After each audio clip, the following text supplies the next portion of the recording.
On New Year's Eve, Augustine and a group of friends came up with a new game. They would pretend to be bankrupt for half a month and see how their lovers would treat them. They understood that anyone who could truly stay by their side was no ordinary person and wouldn't be easily fooled. So, to make the act convincing, they planned an elaborate setup together. They used the simplest method to decide who would be bankrupt. They placed a bottle on the ground and spun it hard. The bottle's mouth pointed straight at Augustine. Yet the man who had been brimming with confidence ended up suffering a loss at the hands of the person he trusted most. On New Year's Eve, Augustine wandered the streets and made a phone call. "Grace, I don't have a home anymore. Can you take me in for a bit?"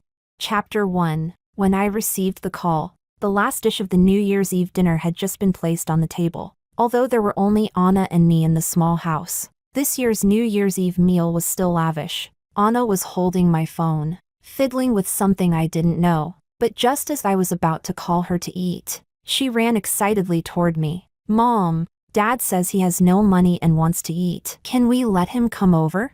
"No money?" I originally thought it was some scam call and was about to take the phone and hang up. But then I saw the name on the screen. Augustine, someone who had disappeared from my life for a long time, and also my current husband. Our family's elders had once been close friends. When something happened to my parents and most of our family assets were swallowed up by uncles and relatives, I married him. But in truth, I was nothing more than a tool used to please his parents. Only when Augustine had to return to the old family estate thousands of miles away to see his parents were we a couple. At all other times, he was with his true love, Monica. I didn't mind playing along with him. Enduring a few days of disgust was enough to earn an appearance fee sufficient for Anna and me to live on for half a year. From a purely rational standpoint, this really was one of the best jobs in the world. For a man as wealthy as Augustine to say he had no money, there were only two possibilities. First, he was deliberately trying to embarrass me to please Monica. Second,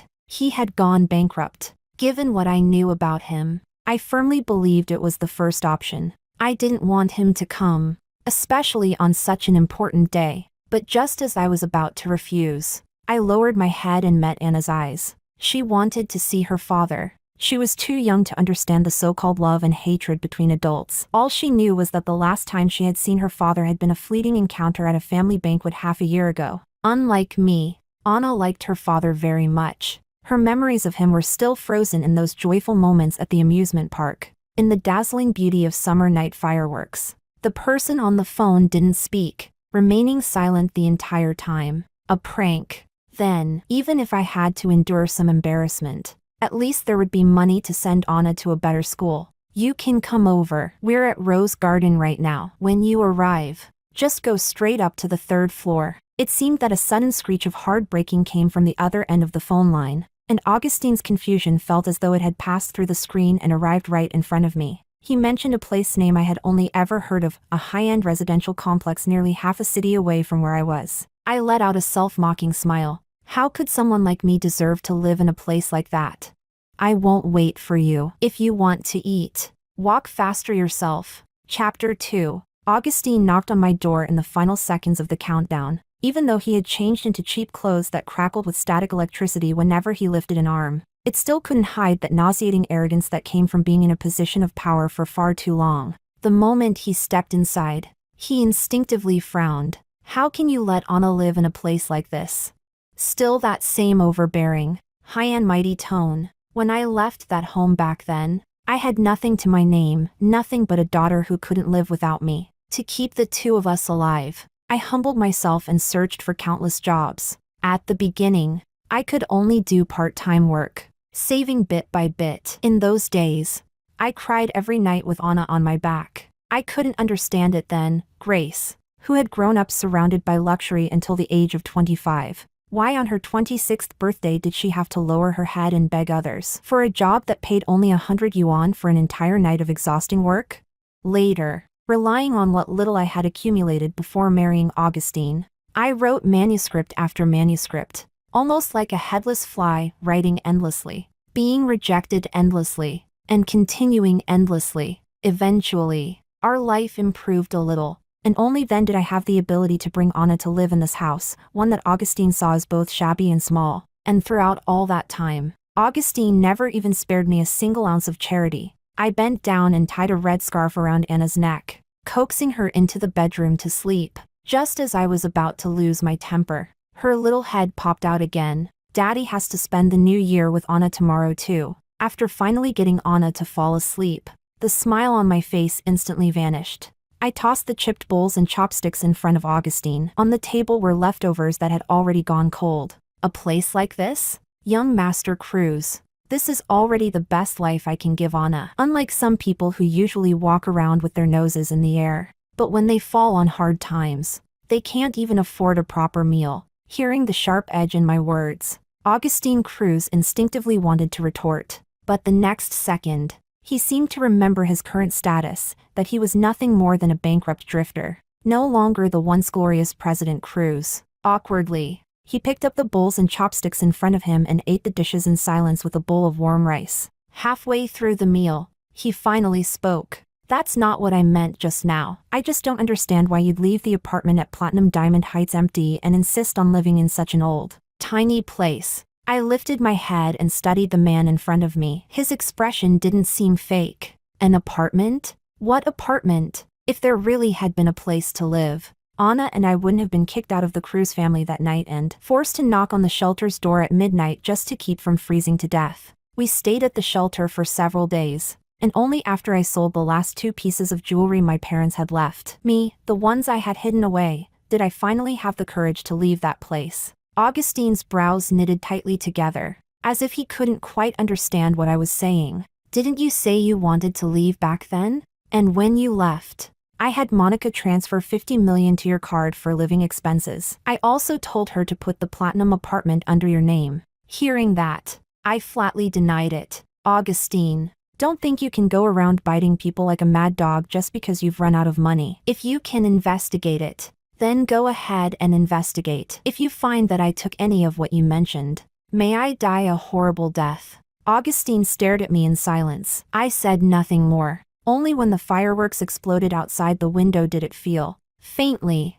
like the two of us back then, always sulking and stubborn in our own way. Chapter 3. He and I had once been the kind of childhood sweethearts you hear about in stories. Our family's grandparents had been old friends who went out into the world together to make their fortunes. That relationship carried on through our parents' generation as well, close family friends. By the time it reached my generation, my family had already begun to decline. Our influence was scattered, and the Cruz family was also in crisis, unable to offer my family much help. At that point, the only thing maintaining the connection with the Cruz family was my parents. It was during that time that I met Augustine. Augustine's parents liked me very much, and my own parents were happy to see that. So during that period, while the adults struggled outside, I followed Augustine around every single day. Back then, he saw me as his favorite little sister. He would use what little New Year's money he had to buy me candy. He would risk getting hurt just to chase away the people who bullied me. He would personally make small trinkets, worthless things,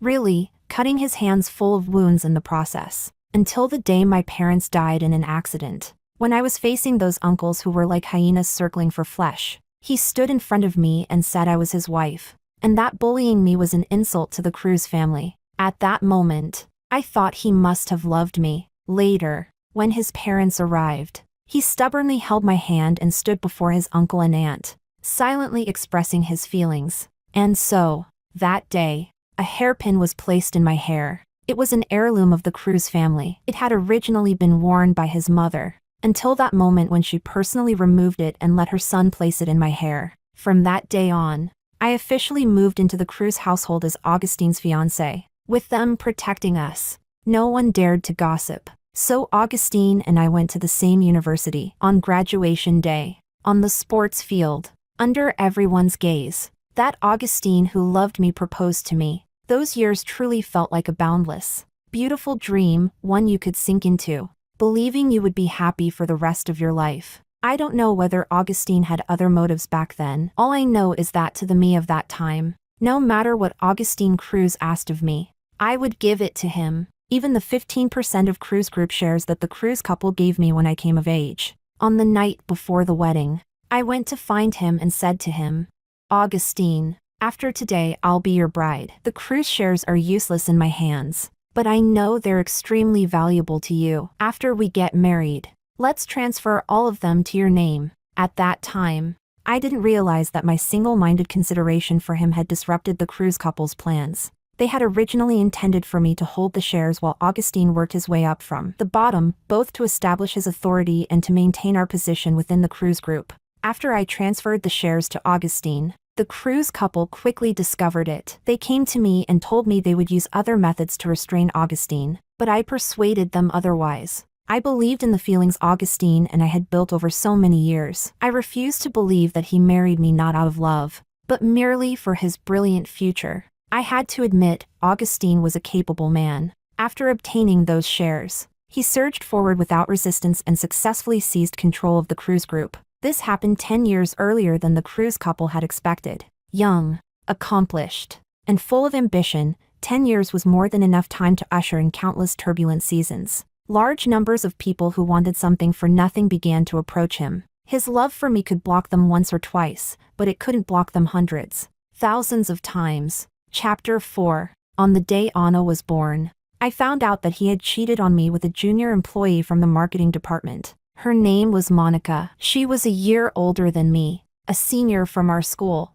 and after graduation she joined the Cruz family company. When she entered the company, it happened to coincide with Augustine's and my wedding. So during my pregnancy, the two of them had already become involved. Naturally, there was no way to keep this hidden. The Cruz couple made their position clear immediately. Monica would never earn their approval, nor would she ever step through the doors of the Cruz family. Although Augustine had already taken control of most of the Cruz family's assets, he was still deeply wary of his parents. So after a fierce argument with the Cruz couple, he came to me with a proposal. In front of his parents, he would pretend that he had already broken up with Monica. Whenever he needed to see them, I would stay by his side and play the role of a loving wife. Apart from that, he would divorce me. I would still receive everything a wife was entitled to, except the marriage certificate. When it came to the divorce, he wanted custody of Anna, but Anna was the daughter I had nearly died bringing into this world. I knew that if she stayed by his side,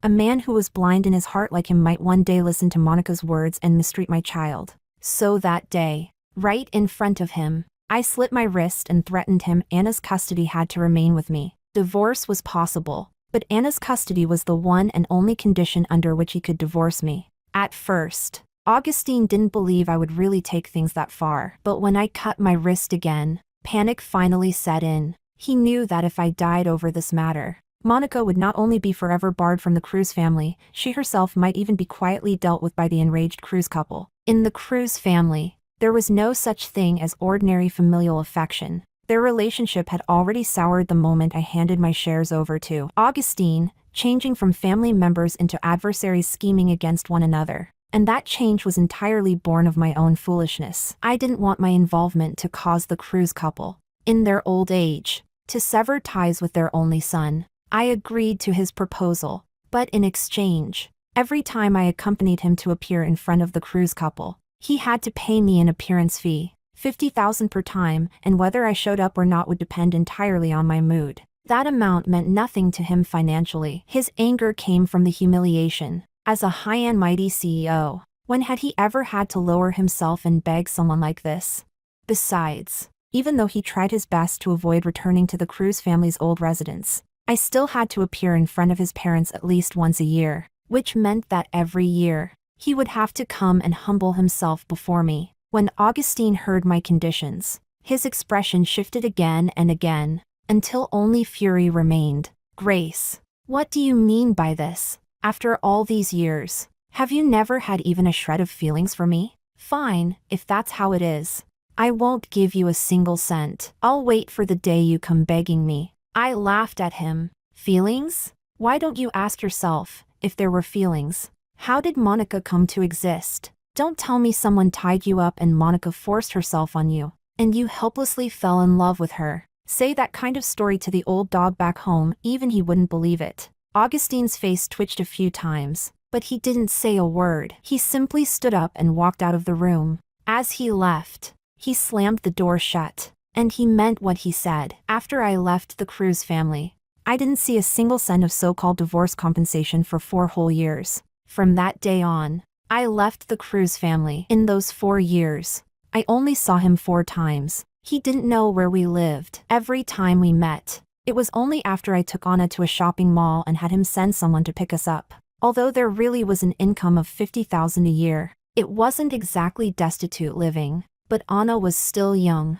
and there were many expenses to cover. I could only occasionally write manuscripts to supplement our household income. By budgeting carefully, our days managed to go on, barely. Chapter 5. Thinking about everything that had happened over the years, Augustine rubbed his temples irritably. What I said back then was just said in anger. After I returned to the company that day, I told Secretary Ava to transfer the compensation I promised you. He glanced around at the furnishings. You could tell a lot of care had gone into them, but that still couldn't hide the underlying poverty. Anna is my daughter. After all, how could I possibly let her live like this? I cut him off. But unfortunately, that's exactly what you did. Almost reflexively, he dialed Secretary Ava's number. Ava had been by Augustine's side for many years, even though, in his understanding, Augustine was already bankrupt. She still picked up the call immediately. Ava, the 50 million and the platinum apartment I told you to give Grace 6 years ago, did you personally deliver them to her? 50 million? If that money had really reached my hands, Anna wouldn't have had to suffer alongside me all these years. Ava fell silent for a moment before speaking. President Cruz, I signed the transfer documents in your name. Your assistant was responsible for the actual execution. As for what happened afterward, you'll need to ask Miss Monica. I knew it. The assistant who had been by Augustine's side back then was Monica. The moment that name surfaced again, a nameless fury I couldn't suppress surged up inside me. Monica, again her. She had already taken more than enough. Yet it still wasn't enough. She even had to lay her hands on what little belonged to me. Augustine and I sat there in silence. After he hung up the phone, he fell completely quiet. Just as the atmosphere was growing increasingly stiff, Anna came up to me holding a small plate. On it were several dumplings, misshapen and clumsily wrapped. She hadn't fallen asleep. Instead, while I wasn't paying attention, she had slipped into the kitchen and, in a flurry, wrapped a few dumplings herself. Mom, this is the first New Year Daddy is spending with us. Can you help me cook the dumplings I made for Daddy? I took the plate from Anna's hands and went into the kitchen with her. When the bowl of dumplings, with their fillings leaking out, was set in front of him, Augustine still stared fixedly at his phone. I knew who he was thinking about. In the past few years, because he had to return to the Cruz family's old residence with me the next day, he would always spend New Year's Eve finding ways to placate Monica. Anna looked at Augustine expectantly, then couldn't help turning her head and coughing a few times. Her health wasn't very good, simply because she had been born before reaching full term. When I was 6 or 7 months pregnant, Monica had already begun secretly posting photos of herself with Augustine in various places. At first, it was just a hand appearing in the corner of a frame, or some other insignificant detail. But very quickly, she grew bolder. When I was 9 months pregnant, I saw an intimate video of her and Augustine. My emotions were already unstable at the time. After seeing that video, anger rushed to my heart, and I went into premature labor. In the delivery room, I nearly didn't make it out alive. That was the first time Augustine ever yelled at Monica, but before he could even finish scolding her, her tears stopped his words. Augustine, I don't want to live in the dark. I want to be with you openly and honestly. While they were whispering sweet words to each other, I woke from my coma, lying there in the darkness, listening to their confessions. I felt doubly nauseated. All along, he had treated me as nothing more than a shield for Monica. Between him and me, there had long been nothing left but the purest form of a money transaction. After he finished the dumplings, I drove him out the door. You're bankrupt now, so you probably won't have money for the appearance fee tomorrow either. Go wherever you're supposed to go. Augustine wedged his foot in the doorway. But I have nowhere to go. I stomped hard on his foot. Instinctively, Augustine pulled it back. The door slammed shut in front of him. That's not my problem. Where's Monica? Isn't she the one you love most? Why don't you go to her? Augustine stood in front of the tightly closed door for a long time. The motion sensor light in the hallway flickered on and off. And in the end, he was left sitting alone in the darkness. In truth, he had already gone to look for Monica. Chapter 6. The moment the game began, Augustine headed straight for Monica's place. He thought that after treating her so well all these years, giving her whatever she wanted the moment she said a word, often twice over, there was no way her heart wouldn't soften. That kind of generosity was enough to melt even the hardest ice. Now that he had fallen on hard times, Monica had no reason not to help him. On the way to her place, he was even worrying about her, afraid that she might panic after hearing about his situation, that she might get flustered and hurt herself. He made up his mind, as long as Monica clearly stated that she would help him, that she was willing to sell off even a small portion of the gifts he had given her as capital for his comeback. He would repay her tenfold once he rose again. From the very beginning, this game had been entirely under his control. He could stop it at any moment. But the test that seemed so simple in Augustine's eyes, Monica failed the instant she saw him. When she opened the door and saw Augustine standing there dressed head to toe in cheap clothes, undisguised contempt flashed across her face. She blocked him outside the door. In her hand, the phone screen was still lit, displaying the group chat he shared with his friends. The Cruz couple were real heavyweights back in the day. How did they end up giving birth to something like Augustine, who practically burned through the Cruz family fortune in one go? Exactly. I just got word. The old Cruz couple sold off what little assets they had left at a bargain and ran overseas. Augustine's nothing but a stray dog now. Suddenly, another message popped up on the screen. Wait, Augustine's girlfriend is in this group too, right? Kick her out. Bad luck. Who knows? She might tip Augustine off. The very next second, the screen showed that Monica had been removed from the group chat. She didn't spare a single thought for the possibility that this was some kind of reversal Augustine had prepared. Years by his side had long convinced Monica that he was nothing more than a brainless ATM she could manipulate at will. Now that the ATM could no longer spit out money, there was no reason to stay. Rather than gambling her own money on Augustine's comeback, it was better to kick him while he was down and walk away with a fortune already in hand. Faced with Augustine's plea, Monica let out a scornful laugh. President Cruz, why exactly should I help you? Am I your wife? Did we ever get married? Her words crashed in Augustine's ears like thunder. It took him a long while before he spoke again, his voice trembling. Monica, weren't we planning to register our marriage next? Have you forgotten how good I was to you? Seeing how pathetic he looked, Monica stepped forward and mockingly patted his face. President Cruz, those were just gifts you gave me during a relationship. You were willing. I accepted. Don't try to play the feelings card now. Besides, a man who could abandon his wife and child without hesitation for a mistress, whose wife nearly died in the delivery room while he shamelessly flirted with someone else right next door, and now he's even gone bankrupt. How am I supposed to know what kind of miserable future I'd be walking into if I stayed by your side? Looking at Augustine, eyes bloodshot as if he wanted to tear her apart, Monica covered her mouth and let out a light laugh, then dialed security. They arrived quickly, because the residential complex Monica lived in was one Augustine had painstakingly selected back then. It was packed with security, chosen solely to protect her safety. But it was only when he was forcibly dragged out by them that Augustine realized just how foolish his past actions had been. Even after being thrown out onto the street, Monica's words continued to echo in his mind. Young Master Cruz, did you really think you were so charming that any woman would fall for you? To get close to you, I started studying everything about you back in college, every habit, every preference. How could anyone be a perfect lover? That so-called perfection was nothing more than careful calculation against someone who never saw it coming. Chapter 7. On a bench by the roadside late at night, Augustine sat there for a long time before finally making a phone call. Very soon, several sports cars pulled up in front of him. A few well-dressed young men stepped over,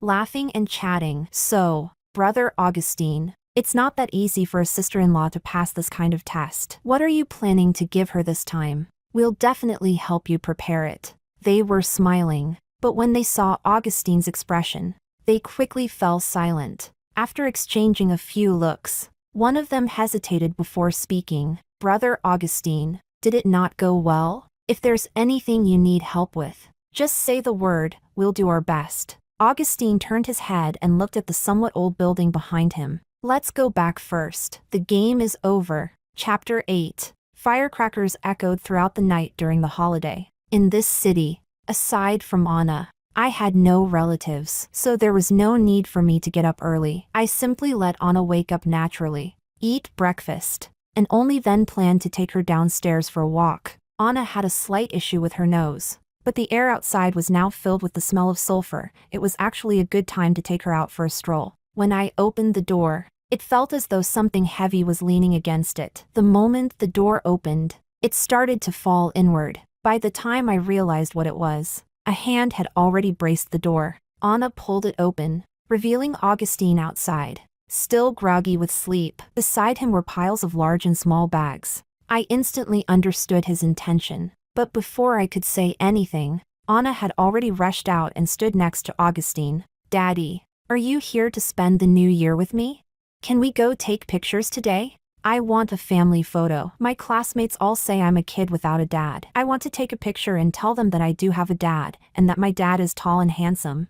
I didn't want to have any further involvement with Augustine at all, but Anna wanted her father far too much. In the end, I could only let Augustine take her out to play wildly all day. At the photo studio, the photographer looked at us with a strained smile. "Ma'am, maybe you could stand a bit closer to this gentleman and smile a little more? Otherwise this photo really looks rather." Throughout the day, Augustine tried many times to strike up a conversation with me, but I didn't say a single word to him. Listening to the photographer, I tugged slightly at the corner of my mouth, about to say something, when I lowered my head and met Anna's eyes. I knew then that she truly wanted this photo. Taking a deep breath, I forced out a faint smile. It was stiff, but still much better than at the beginning. On the way home, Anna clutched that small photo frame tightly in her hands. In the frame, the two adults both looked as though they had thoughts of their own, while only the little girl holding her parents' hands was smiling brilliantly. After finally coaxing Anna to sleep, Augustine looked at me somewhat awkwardly, just like when we had first met. "Can Anna go spend some time with my parents tomorrow? As for that apartment, we need to go deal with it in person." I didn't want to be with him, let alone be alone with him, but the Cruz couple treated Anna very well. And besides, that apartment belonged to me. I had to take it back. Chapter 9. Early the next morning, a luxury car stopped downstairs at my place. Anna hopped familiarly into the back seat. The person who came was one of Augustine's close friends. Anna had seen him a few times before and more or less recognized him. After Anna was sent off, another car arrived. Augustine was just about to open the door for me when he saw me walking toward the nearby bus stop instead. His eyes darkened for a brief moment. Then, in the next second, he closed the car door and hurried after me. On the bus, I took a seat in the farthest corner. Augustine stood awkwardly by the door, fumbling with his phone. In the end, it was only with the help of an elderly aunt behind him that he managed to pay the fare. The price he paid was being lectured all the way by several elderly women. It wasn't until they got off the bus that he finally collapsed weakly into a seat. Seeing how badly he had fared, I couldn't help but feel amused. He said nothing. When we reached the stop, I got off the bus. Augustine followed behind me, holding up his phone. "Is this it? But this is still several kilometers away from Platinum Diamond Heights. Are we supposed to walk there?" I turned my head and finally spoke to him for the first time. "President Cruz, does this already feel hard to you? This is already quite good. At least there's a bus you can take. What I went through over the past 6 years was far harder than this. Now shut up and walk properly, unless you want to fall flat on your face in a moment." On the snowy streets, Augustine slipped countless times before finally making it to the door of that apartment. Someone was living inside, a pair of elderly couple whose features bore a striking resemblance to Monica. At least 7 parts out of 10. When they saw Augustine appear, they hurriedly grabbed his hand and sized him up with satisfaction, clearly pleased with the proud son-in-law their daughter had shown them photos of. But the frown on Augustine's face immediately made them flustered. Mr. Cruz, have you come today because something happened to Monica?"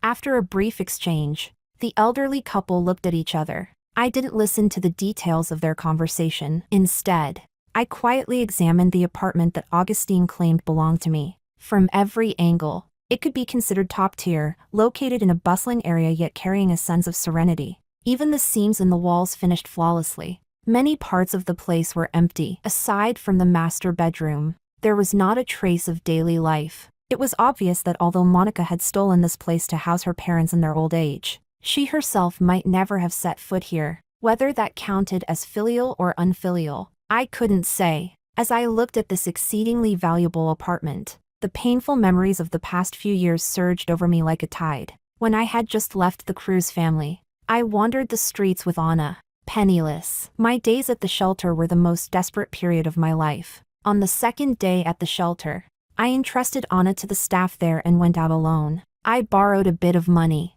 rode the bus for a long time, and went to a dilapidated, unfinished building. It was a place where Augustine and I had once watched the stars together. Without his knowledge, I had hidden there the last gift my parents had given me. It was a gemstone brooch they gave me on my happiest birthday. I sold my final keepsake at a very low price, then took the money and brought Anna out of the shelter. In the days that followed, I searched everywhere for work, but how many people would be willing to hire someone with no work experience, who had to bring along a baby only a few months old to work? During that period, I witnessed hardships I had never once encountered while living in a greenhouse. All I could do was force myself to learn how to scrape by, begging people again and again to help watch over Anna, while I seized every spare minute to take on odd jobs, just to earn a little money. Numbers I had never cared about in the past became demons that crushed me over and over again. I had no one to rely on. I could only depend on the words I had written during idle moments in the past, revising them time and time again, submitting them again and again, hoping for a better outcome. Perhaps even heaven pitied my suffering. In the end, I did manage to walk down this path, one that allowed me to take care of Anna at home while still earning enough to sustain our lives. I will forever hate this suffering I never should have had to endure. But what I hate even more is myself, the foolish, ignorant version of me, who could only bury her head in love. A wave of dizziness hit me. I staggered a few steps, but still couldn't steady myself. Yet the moment I collapsed, two startled cries rang out in my ears. Miss, what's wrong with you? Old man, hurry, go get some sugar and hot water. Hurry!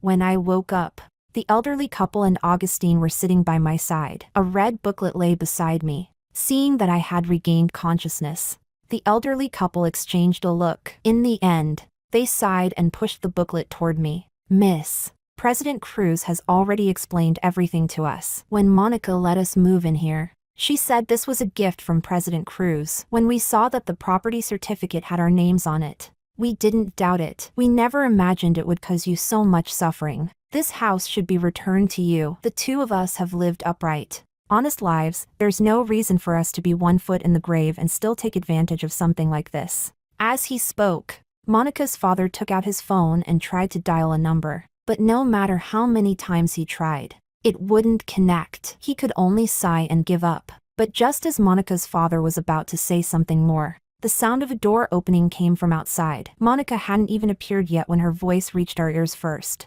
Hey, these days those two pieces of trash might tell you this house belongs to them. Don't believe a word they say. The house is mine, what's mine is mine, and no one can change that. Chapter 10. Is that so, Monica? That statement is a bit too absolute. Monica's father sprang to his feet in fury, forcefully dragging Monica in front of us. This is how we taught you, whatever you do, rely on yourself. Never cheat or steal. Did you listen? Look at what you've done now. You even embezzled someone else's child support. Are you even human? How did we end up raising a daughter like you? Even so, Monica merely let out a scornful laugh, sweeping her gaze over everyone present before finally fixing it on the property certificate beside me. So what if I took it? And what of it? I got it back with my own ability. You want to take it from me? Her eyes landed on all of us. A bankrupt piece of trash. A woman kicked out with nothing. Two useless old people who still have to rely on me to survive. With who I am now, all it takes is one finger and I can crush every single one of you. As she spoke, she walked over, snatched the property certificate from beside me, flipped through it casually, then flung it back in front of me. Look carefully. The name written here is mine, without my consent. What right do you have to take any of this? Then she sized up Augustine, who had been standing off to the side with his head lowered, silent the entire time. And you, President Cruz, who's already squandered every last bit of his worth?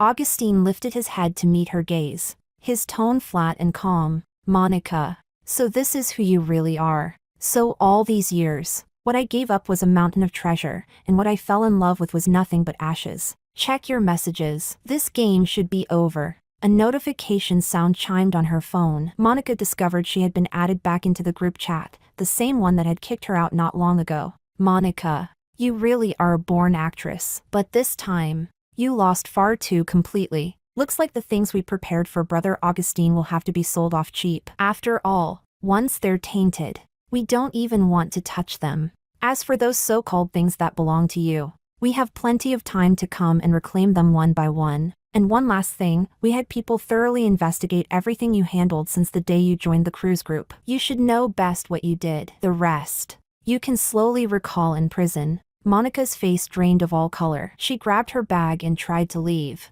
But Augustine moved faster, blocking the doorway. She stood in front of Augustine, staring at him. Gradually, she began to laugh, laughing until she bent over. After calming down, she sat back down on the sofa, then quickly stood up again, carefully surveying her surroundings. Monica was smart. From the information now laid out before her, she could easily piece together her future. Augustine, a bet is a bet. This time, I lost. As Monica was taken away, she passed by Augustine and let out a few low laughs. What a pity, President Cruz, you lost too. In this game, there are no survivors. Chapter 11. After we left that place, the Cruz couple quickly learned everything that had happened during that period. They brought Anna back from the old family estate. I met them only once before taking Anna and moving into that apartment. Augustine's gifts were delivered there like a steady stream. I accepted every single one without exception.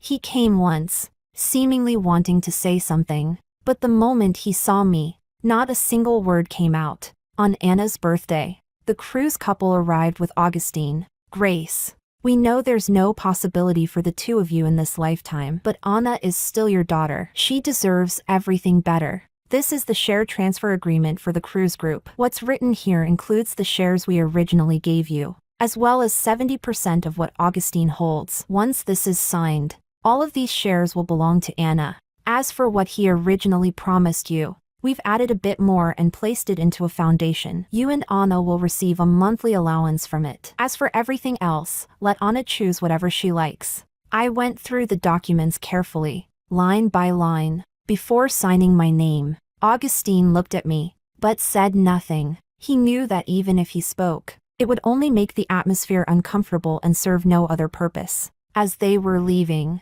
I watched Augustine's retreating figure and finally spoke to him for the first time. Augustine, if Monica had been even a little bit smarter back then, none of this would have turned out this way, right?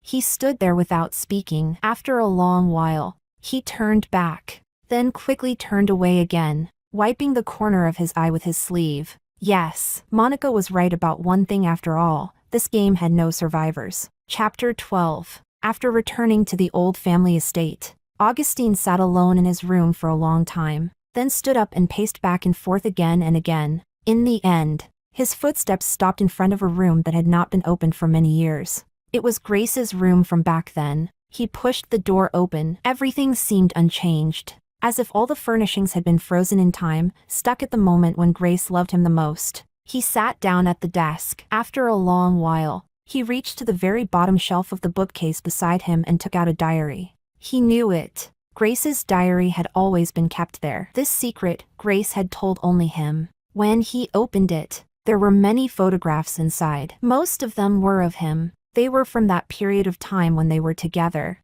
before scheming and calculation ever entered their lives. At the very end of the diary, he saw a single passage. Augustine, you bad thing, you finally stole a look at my diary. Since you've already read this far, answer me one question, okay? When you see this, do you still like Grace? We must have lived very happily together, right? In a daze, it felt as if he saw 18-year-old Grace standing beside him, smiling up at him. Her hair was a mess, the ponytail he had clumsily tied with trembling hands back then. A series of crisp sounds echoed through the empty room, and the girl with the ponytail seemed to curl her lips into a faint smile. So that's how it is. I understand now.